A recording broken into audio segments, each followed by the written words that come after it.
Assalamualaikum warahmatullahi wabarakatuh. Iki ngaji santai-santai napa muhasabah. Muhasabah itu kalau Kiai Jawa maknani itu ngoreksi diri sendiri. Jadi menghitung diri sendiri. Ini pas bidang yang saya tekuni tadi karena Habib Ahmad yang minta kemarin sama ibu siapa dari Indonesian Power itu. Ibu Lia, saya turutin. Sekaligus saya sambil belajar terus tentang muhasabah. Dalam konteks Indonesia, muhasabah itu sudah jadi perilaku ya. Karena dulu orang tua saya, guru-guru saya kalau ngandani itu, bayangkan kalau kamu jadi dia. Jadi misalnya kita mentang-mentang atasan, otoriter sama bawahan. Bayangkan kalau kamu jadi yang bawahan itu kayak apa? Laukun tamakanah, kalau orang Arab bilang bayangkan kalau kamu di posisi dia. Makanya guyonannya orang-orang Indonesia itu kan orang ngaramkan judi gitu, bareng dikasih tahu. Tapi yang menang anak jenengan, alhamdulillah. Ternyata ngaramkan itu karena ada anaknya. Kalau anaknya yang menang ya seneng. Meskipun itu guyonan, tapi saya punya padanan itu dalam kitab hikam. Nabi Ibrahim itu Khalilur Rahman, tentu bencinya minta ampun sama yang namanya maksiat. Suatu saat beliau diterbangkan di alam malakut. Itu kalau di hikam saya halaman 15 juga. Saya masih ingat betul. Mungkin kalau Anda beda halaman karena beda cetakan. Setelah diterbangkan di alam malakut, diperlihatkan sama Allah. Ada orang pezina, ada orang syaribul khomri, ada orang mabuk, ada orang macam-macam. Allah tanya sama Nabi Ibrahim, bagaimana pendapat kamu Ibrahim tentang mereka yang maksiat? Kata Nabi Ibrahim, ya Allah, habisi saja mereka. Mereka hidup di bumi engkau, makan rezeki engkau, kemudian mereka tidak taat sama engkau. Singkat cerita, di fase itu, saya ulang lagi, di fase itu Allah nurutin sampai sekian peristiwa, mungkin 3 atau 4. Sudah, setelah sekian tahun Nabi Ibrahim lupa peristiwa itu, kemudian beliau diminta menyembelih anaknya. Ini versi kitab hikam. Memang versinya banyak tentang kenapa Nabi Ibrahim disuruh menyembelih anaknya. Ketika mau menyembelih anaknya, Nabi Ibrahim ragu. Huwa samratu fuadi, anak saya ini buah hati saya, kenapa engkau suruh menyembelih? Terus kata Allah, apa kamu tidak ingat ketika kamu saya angkat di alam malakut, kemudian kamu usul bunuh-bunuh, saya tidak mempertimbangkan usul Anda, tapi kenapa sekarang saya merintahkan kamu mikir gitu? Terus, ya karena ini anak saya ya Allah. Terus kata Allah, rumang samu wong sing kon mateni gak gawean kau sing gawe kowe enak wae usul mateni. Sebenarnya saya yang bikin, kemudian Anda enak aja usul membunuh. Semenjak itu Nabi Ibrahim itu di eranya itu asfaqun nas, orang paling sayang sama manusia. Karena kadang kita keras itu ya kebetulan itu udah anak kita, ada keluarga kita. Cara orang Jawa itu kan gitu ya, kalau ada perempuan terus macak yang macam-macam pakai sepeda motor cowok, terus wah itu luput suwuk, semoga-moga gini. Tapi setelah dikasih tahu, niku ponakane jenengan, semoga-moga selamat. Jadi jangan-jangan kemarin ahli ma'asi itu kebetulan itu tidak keluarga kita. Kalau keluarga kita yang pernah salah pada kita, semangat kita mintakan maaf. Jangan-jangan kita didikte hukum sosial gitu. Jadi orang yang salah, kebetulan itu orang yang menservis kita. Atau keluarga kita, atau orang dekat kita, jangan-jangan semangat kita mintakan ampun. Tapi kalau sama orang lain, kebetulan musuh kita semangatnya minta itu kena azab. Nah ini yang nggak boleh dalam Islam. Islam mengajarkan niru Rasulullah SAW, Nabi itu rahmatal lil alamin. Bahkan kemarin saya ngaji virtual sama beberapa habaib, ada Habib Ali Al-Jufri dari Mesir, ada Habib Alwi dari Kuitang, ada Habib Nabil Al-Musawa. Dari sekian habaib itu saya masih ingat diantaranya yang didawuhkan rahmatan lil alamin itu ketika Nabi adzahu qaumuh, disakiti oleh kaumnya, dan itu mereka masih kafir semua. Itu mereka dapat doanya Nabi, Allahumma hdi qaumi fa innahum la ya'lamun. Kayak apa baiknya Nabi, orang yang menyakiti, yang melukai, tapi Nabi masih berdoa, Allahumma hdi qaumi fa innahum la ya'lamun. Sayyidina Umar dapat doanya Nabi itu yakhina kana kafiran, ketika masih kafir didoakan, Allahumma aizzal Islam bi Umar. Itu ketika masih kafir. Itu pelajaran bagi kita bahwa yang sedang tidak cocok pun itu berdapat doa kita. Ya doa supaya kondisi kita baik, hari tambah baik. Karena agama ini, saya berkali-kali bilang, limangka yarjuwa wal yaumal akhir. Agama ini diperuntukkan bagi yang selalu punya harapan pada Allah Subhanahu wa taala. Saya cerita muhasabah ini tentang hubungan kita dengan Allah.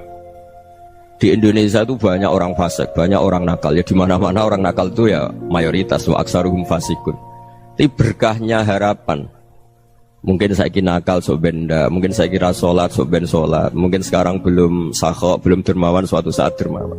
Barokahnya itu kefasikan ini dianggap sementara. Sedang fasik, sedang tidak benar. Karena kiai-kiai kita, para guru-guru kita, para habaib utamanya itu mesti bilang semoga husnul khotimah.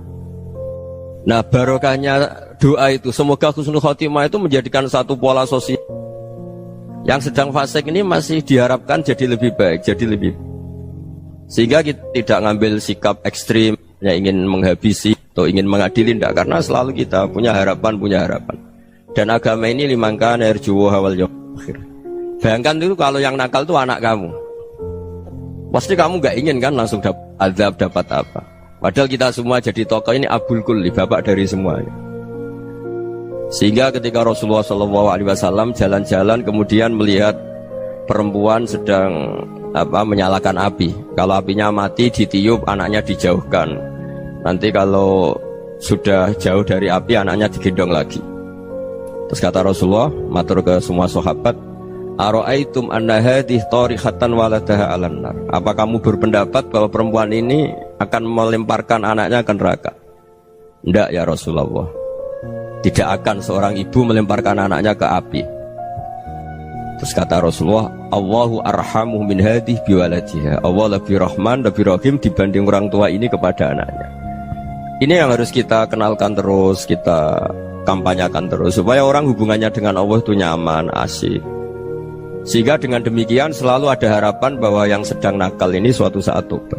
Kita tidak boleh menghukumi pasti begini, pasti gini, itu tidak wilayah kita. Itu juga yang dicontohkan Rasulullah SAW. Secara lahir Nabi itu nggak berkenan sama Wahsy, karena Wahsy itu salahnya salah fatal karena membunuh ahabban nasi ila Rasulillah, yaitu membunuh Sayyid Hamzah. Jadi ketika Wahsy tobat, Nabi itu terima tobatnya.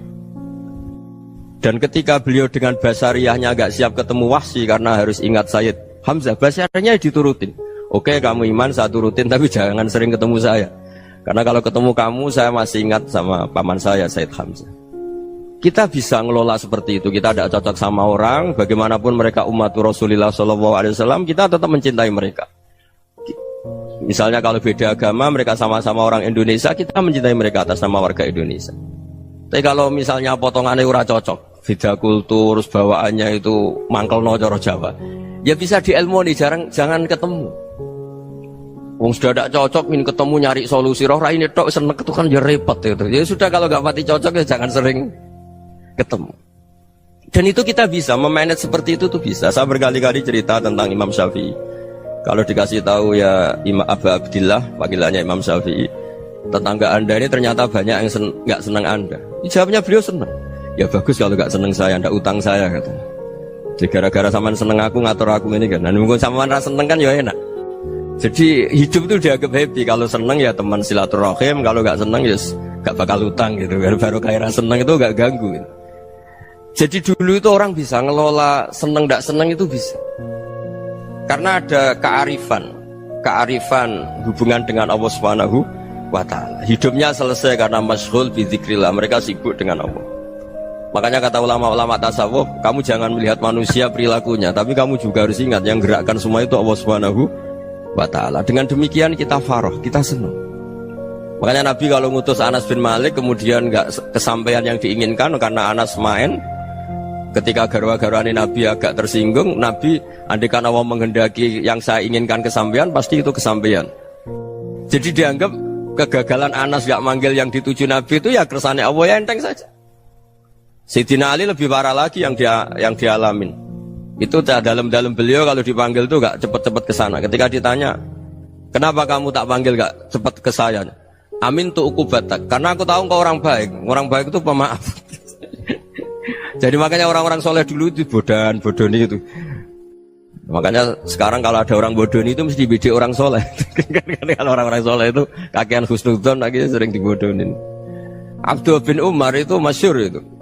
Kalau ada budaknya sering sholat, sergap sholat itu dimerdekakan. Akhirnya enggak sholat pun pura-pura sholat. Akhirnya juga dimerdekakan. Ketika ditanya, kenapa engkau merdekakan? Padahal mereka sholatnya menipu engkau, kata pembisik-pembisik itu. Man khoda'ana lillah in khoda'na lah. Dia nipu atas nama Allah, berarti saat tertipu juga atas nama Allah. Enggak masalah dong, semuanya demi Allah Subhanahu wa ta'ala. Jadi ketika kita ketemu mensifati Allah Ta'ala itu ghafir, Allah pemaaf. Jangan kamu nggak fair untuk diri kamu nyifati Allah ghafir, pada orang lain Allah kamu sifati sadidul iqab.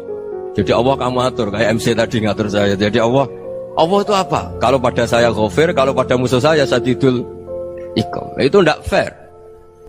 Kalau Anda punya harapan kepada Allah karena Allah Rahman Rahim, Allah ghafir, sebenarnya Allah pada musuh kita ya bisa saja Allah ghafir, bisa saja Allah Rahman. Sehingga kita melihat orang lain yang kita tidak cocok itu ya enteng saja. Itu min ummati Rasulillah sing tanaluhu syafa'atu, tanaluhu sa'atu rahmati, tanaluhu fair. Jangan dengan kita kayak mesti dapat rahmat. Jangan orang lain kayak Allah pasti sadidul iqab. Itu tidak boleh. Sehingga ketika ada orang Badui, singkat cerita orang Badui ini kencing di masjid, semua sahabat membentak dia. Yang enggak bentak hanya Nabi tok. Saking mangkelnya orang ini karena semua sahabat bentak kecuali Nabi. Setelah dibenarin Nabi, terus Nabi nyuruh sabbu ali dhanuban min ma'in. Setelah disucikan masjid itu, dia berdoa keras sekali. Allahumma arhamni wa Muhammadan wa la tarham ma'ana ahadan. Ya Allah, yang berhak dapat rahmatmu hanya saya dan Nabi Muhammad, yang lainnya jangan gitu. Karena yang lainnya itu jengkelin, gitu aja saya salah dimarah-marahin gitu. Jadi kalau kamu doa terbatas ya kayak orang Bedui ini, kayak orang Arabi. Apa kata Nabi? Laqad tahajjarta wasi'an. Allah yang rahmatnya luas menjadi kamu sempitkan karena kamu mau atur Allah hanya rahman pada Indonesian Power, pada NU, pada kita, yang orang lain gak perlu dapat. Itu kan kasihan Islam, karena Islam terus gak dimiliki semua orang. Allah gak dimiliki semua orang, Rasulullah gak dimiliki semua orang, karena dipek NU, dipek ormas tertentu, dipek. Gak boleh seperti itu. Gak boleh takhasyar tawasian, kata Nabi. Gak boleh mempersempit zat yang rahmatnya itu luas. Ini semoga etika ini kita pakai di Indonesia. Yang sedang fase kita harapkan lebih baik. Yang sedang nggak dapat hidayah kita doakan dapat apa? Hidayah.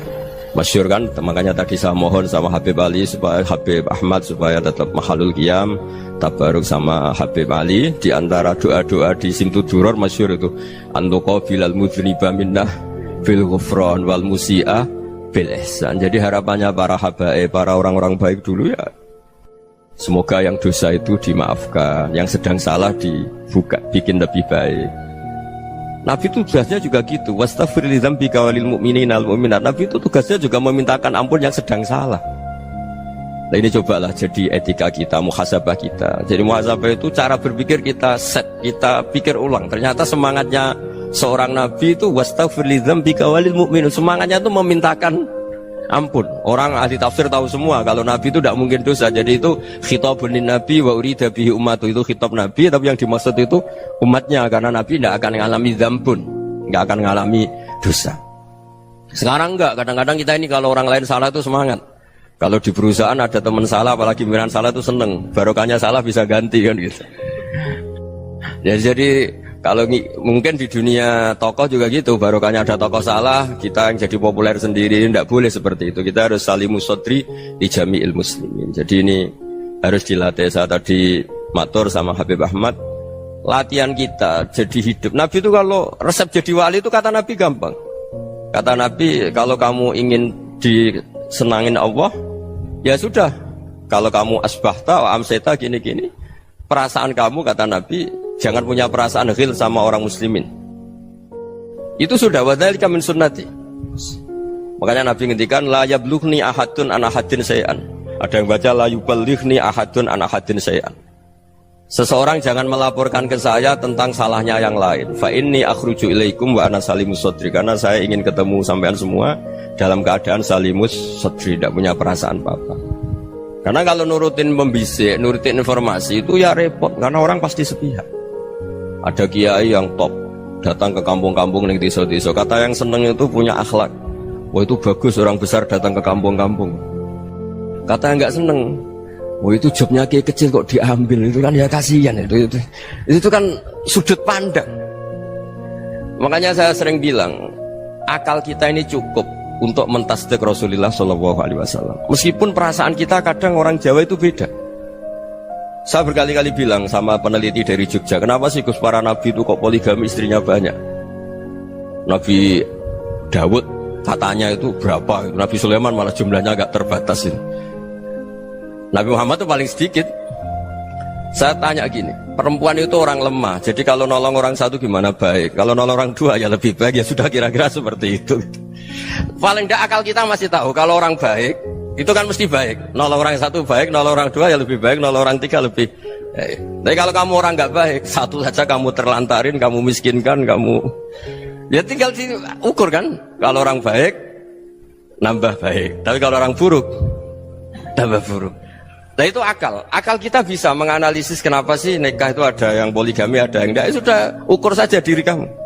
Misalnya kayak saya elek keriting, rabi terus, memperbanyak wong elek. Orang perilaku netok, raine dadi elek kabeh. Tapi nak kowe ku ganteng, alim, ganteng, sugih.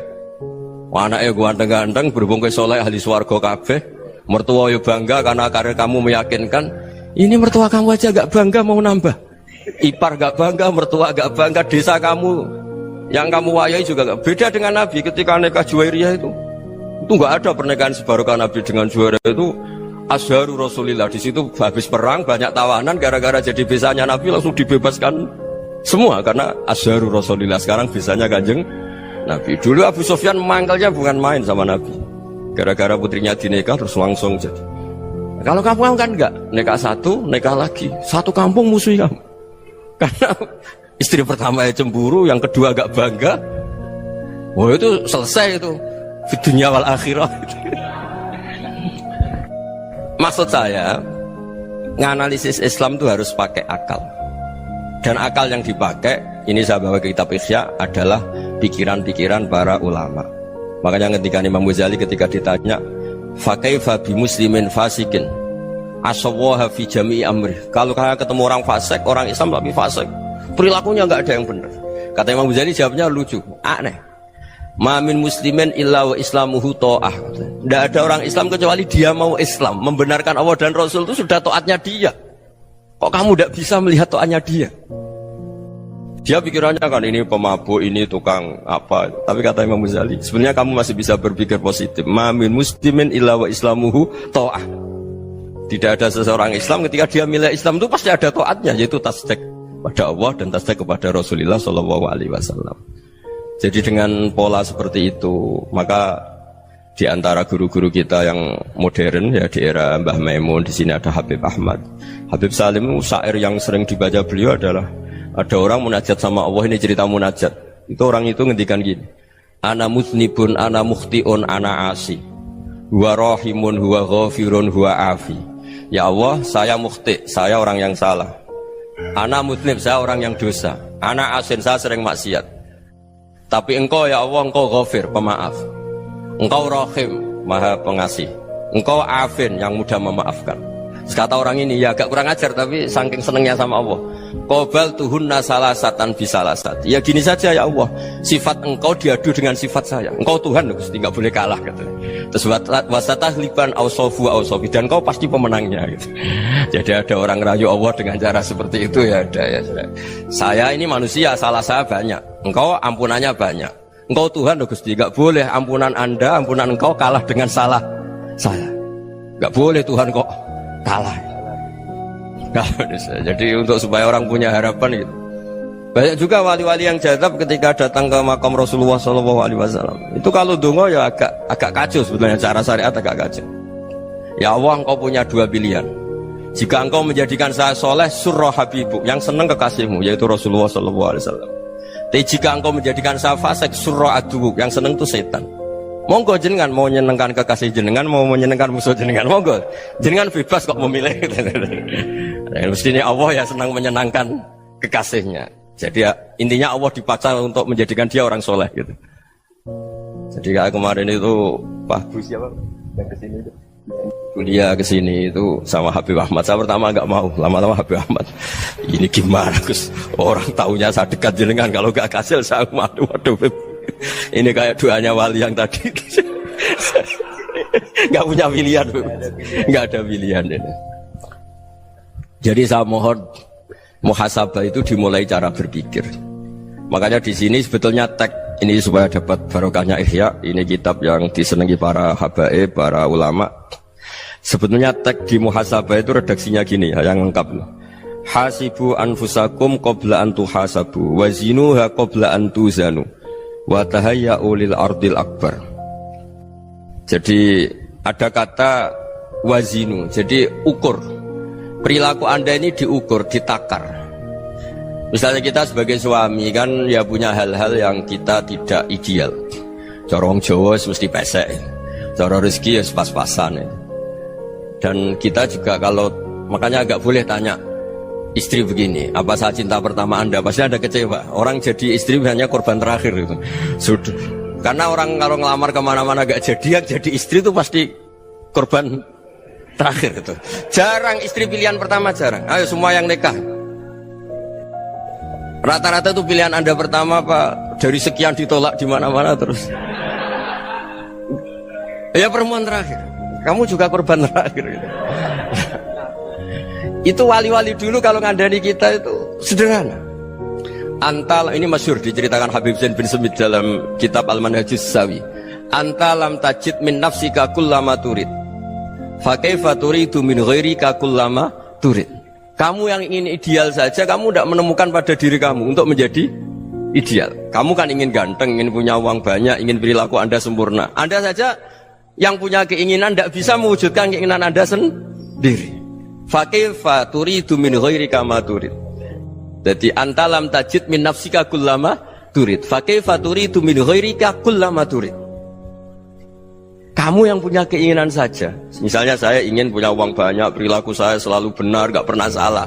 Loh, saya yang ingin saja dengan diri saya, gak bisa untuk benar terus. Kok kamu berharap orang lain selalu benar?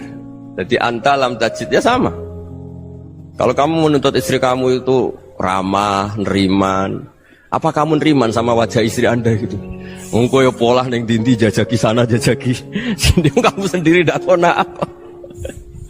Jadi itu nasihat yang luar biasa. Antalam tajid min nafsika kullama turid, fa kaifa turidu min ghairika kullama turid. Kamu mau menghormati semua orang? Tidak mau kan? Kemudian Anda berharap semua orang menghormati kamu. Kamu tidak ingin kan orang lain semua menghujat kamu. Sementara kamu enak aja menghujat orang lain. Makanya Rasulullah SAW luar biasa ketika bikin kaidah sosial. Apa la yu'minu ahadukum hatta yuhibba li akhihi ma yuhibbu li nafsi. Jadi kalau ukuran iman itu sederhana. Kalau sesuatu itu baik, nyaman bagi Anda ya bayangkan itu pada teman Anda. Misalnya Anda bangun tidur sudah acak-acakan, gak punya uang, utang jatuh tempo, kan gak ingin ketemu orang. Ya kamu jangan bertamu ke jenis ini karena dengan kamu yang alami juga gak siap ketemu orang. Makanya ada Habib Alim itu dilapuri sama seseorang.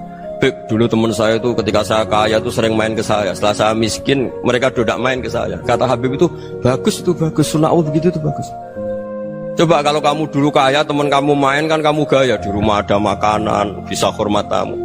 Setelah kamu miskin jadi buruh manol di pasar atau buruh bikin boto, teman kamu datang, malu enggak kamu? Mendingan enggak datang gitu. Akhirnya baru, oh ya alhamdulillah kalau gitu. Loh iya kan dulu teman kita datang, kita ada Alphard, istri cantik, rumah bagus. Lah kita miskin, buruhnya orang pas dibentak-bentak, teman kamu udah datang. Milih datang kamu enggak kalau setelah kamu jatuh? Enggak kan? Jadi barokahnya ilmu itu terus. Ya, tapi kadang-kadang orang tuh, wah setelah saya miskin teman-teman enggak kasih kesini. Ya kalau kamu sudah jatuh, teman-teman kamu situ jadi tontonan. Ya mulai sekarang cara berpikir itu dirubah. Dulu yang namanya kiai itu kalau diundang orang itu ya agak-agak senang. Semenjak saya itu agak rubah.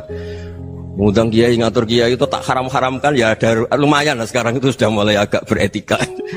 Dulu itu ngundang tuh tanggalnya ditentukan, jamnya ditentukan, enggak mikir apa kiai saat itu nganggur, enggak. Punya wadifah, enggak. Dia milih tanggal yang dia nganggur, gak mikir pas itu kiainya nganggur apa? Enggak. Ya saya hanya cerita aja, kamu tersinggung ya monggo, boten nggih monggo itu kan. Jadi saya mohon lah supaya tadi saya juga matur ke Habib Ahmad. Jadi untuk orang merasa ikut sunnah Rasul itu gampang sekali kata Sayyid Muhammad. Dulu Nabi berpakaian ala daerahnya. Kalau mikot ya pakai mikotu baladi. Karena Nabi orang Madinah dan beliau berdomisili di Madinah, ya misalnya mikotnya dari Bir Ali misalnya. Tapi kalau Anda orang kawasan Tanim mau umroh ya dari Tanim, misalnya kawasan Jirona ya dari Jirona. Artinya apa? Kamu ngambil mikot karena Nabi mikot misalnya dari Bir Ali, bukan berarti kamu harus seperti Nabi di Bir Ali, kamu orang Mekah, misalnya kamu orang Tanim, orang ya harus dari mikot itu apa? Baladi. Sama, makanya di fikih-fikih itu kalau tahnik anak, Nabi orang Arab, halawiyatnya kurma ya kurma. Kalau orang Jawa sedegan, semua bodoh-bodoh. Ya bodoh-bodoh manis. Jadi ini tabaruk sama Sayyid Muhammad, ini ada murid beliau Habib Ahmad, saya baca supaya orang itu merasa ikut Nabi itu gampang sekali. Ini saya baca ya di halaman tadi disaksikan Habib Ahmad 433 di kitab apa begini? Manhajus Salaf fi Fahmin Nusus. Itu kata Sayyid Muhammad, wa kanat sunnatu Rasulillah annahu yat'amu ma yajiduhu fi ardi wa yalbasu ma yajidu wa yarkabu ma yajidu mimma abahu Allah ta'ala. Faman istamala ma yajidu fi ardi fa huwa al-muttabi' lis-sunnah. Kama annahu hajjal baita min madinati. Faman hajjal baita min madinati nafsihi fa huwa al-muttabi' lis-sunnah. Wa illam takun hadhil madinatu tilka.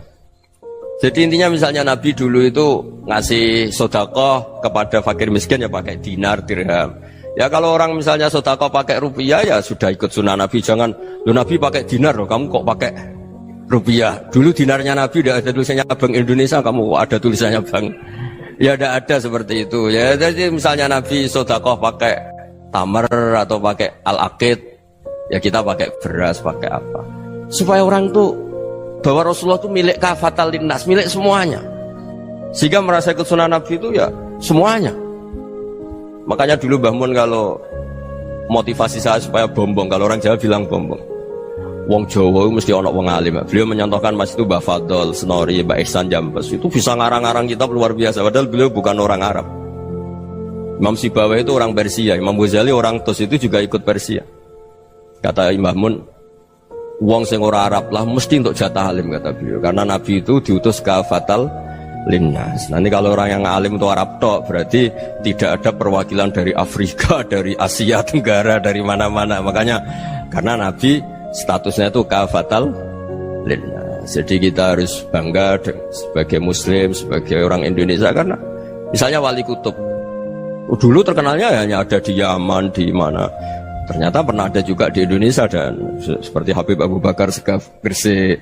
Jadi ya artinya kan tetap orang Indonesia meskipun beliau zuriyah Rasul kan ya sudah orang apa? Orang Indonesia. Zuriyahnya Habib Ali Simtuduror sekarang di Solo.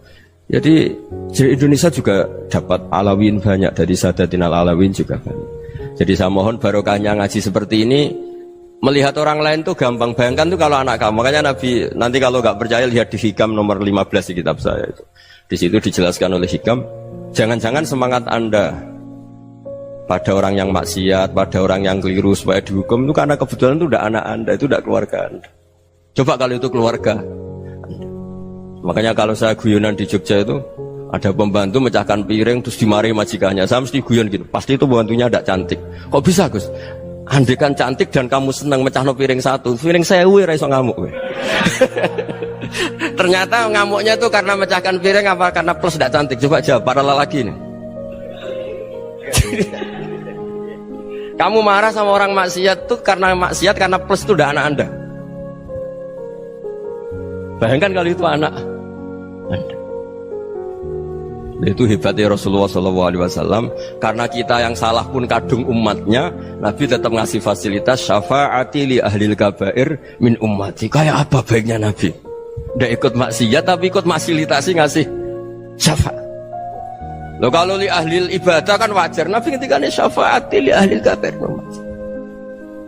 Ya karena tadi logika yang dibangun Rasulullah itu logika yang luar biasa. Kita semangat orang lain kena hukuman itu karena kita tidak punya ra'fah, tidak punya rahmah. Coba kalau Rasulullah yang bil mukminina raufur rahim. Semangatnya itu mendoakan supaya tobat, mendoakan diampuni.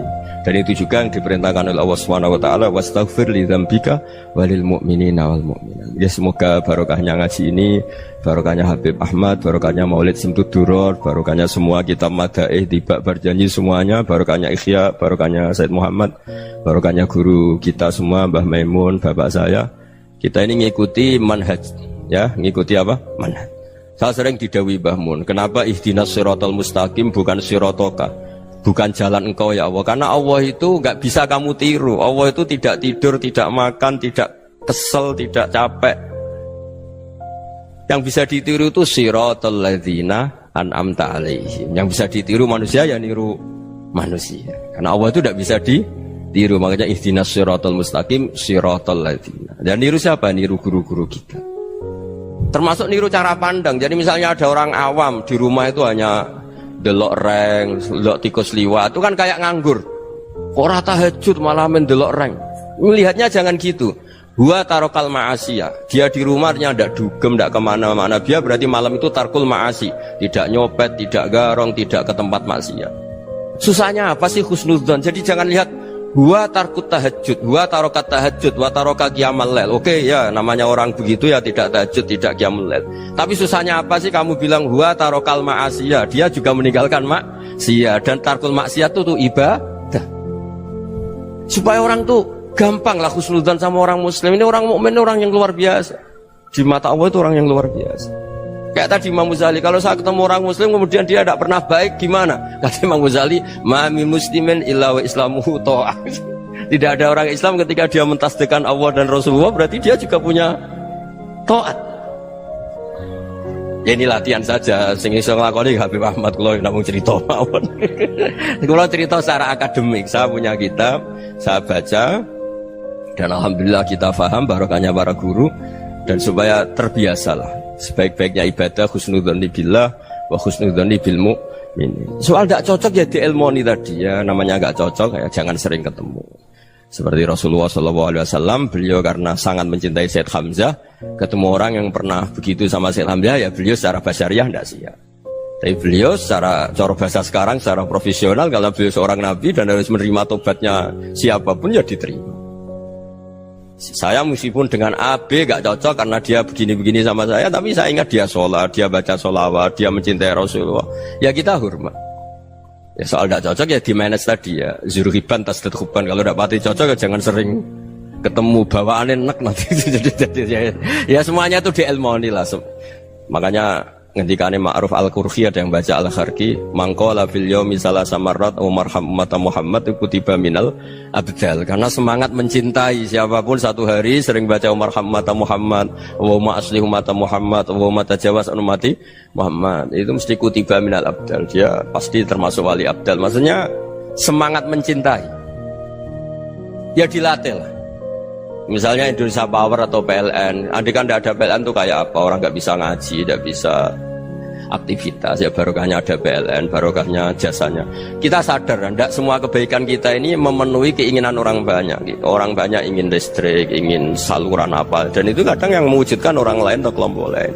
Ya karena itu manfaat ke orang lain ya kita doakan. Karena khairun nas anfa'uhum linnas. Sehingga kita terbiasalah ngakui orang lain. Seperti semangatnya Rasulullah SAW, semuanya itu didoakan, semuanya diinginkan kebaikannya. Bahkan Nabi gak putus asa sampai di akhirat. Ketika Nabi lain sudah putus asa karena sudah akhirat, sampai dimintai syafaat semuanya bilang nafsi, nafsi. Karena merasa semuanya gak punya nyali di depan Allah. Karena ini sudah akhirat, sudah finish. Tapi apa Rasulullah? Analah. Ya udah, saya sanggup mensyafaati kalian. Terus kata Nabi, fa'atiyal arsya. Saya mendatangi aras fa'akhirru lahu sajidan, saya sujud wa ahmaduhu bima hamida 'allamaniha rabbi. Kemudian saya tetap muji Allah dengan pujian yang terus menerus. Padahal sudah di akhirat, sudah finish. Nabi dimintai syafaat masih sanggup karena Nabi tahu akhirat tidak bisa mendikte Allah, tidak bisa. Allah terus bilang, "Ya Allah, ini akhirat, engkau sudah tidak boleh mensyafaati." Tidak bisa. Allah tidak bisa diganggu akhirat. Allah tidak boleh dibatalkan rahmannya oleh akhirat. Allah tetap Rahman Rahim abadal abad.